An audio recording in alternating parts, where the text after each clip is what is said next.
Parce que j'ai toujours placé mon mandat sous le signe de la confiance, de la proximité et du respect, je souhaite en toute transparence vous informer que je suis atteint d'un cancer. Ce matin, la plupart des Dijonnais ont appris la nouvelle à travers les journaux. Alain Milhaud, leur maire depuis 6 mois, y annonce sa maladie en toute transparence. Pour certains, c'est un vrai choc. Il a été honnête avec ses administrés. Moi, je trouve que c'est très très bien que de laisser la suspicion, de savoir où il est si on ne le voit plus.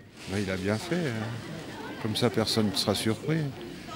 Et puis bon, il y a des remplaçants, ça doit se bousculer de ce côté-là. Je trouve que c'est bien de sortir de la langue de bois et de faire semblant d'avoir un masque. C'est pas valable seulement pour notre maire, c'est valable pour beaucoup de gens. Premier adjoint depuis 2001, Alain Milhaud est élu maire en avril dernier après la nomination de François Rebsamen au gouvernement.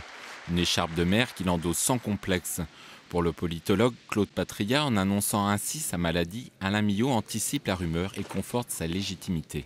Il y a cette volonté de couper court à des interprétations qui viendraient se surajouter à d'autres questions. Est-ce qu'il est vraiment le maire? Est-ce qu'il n'est pas là simplement pour garder la place en attendant le retour du maire de Dijon, etc. Donc là, il y a une volonté de se poser tel qu'il est, en s'opposant à une image qui consisterait à fuir la réalité. Non, il démontre, en faisant cette déclaration, qu'il est un maire à part entière.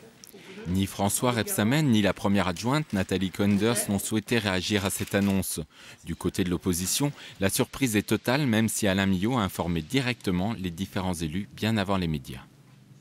On doit saluer l'homme, le soutenir et lui transmettre maximum d'amitié, même d'affection, parce qu'on est vraiment sur ce registre-là.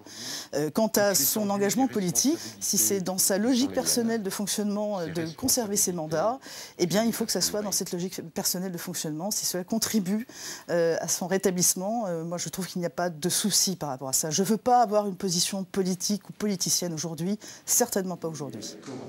À 62 ans, Alain Milhaud est bien déterminé à se lancer dans un nouveau combat contre le cancer.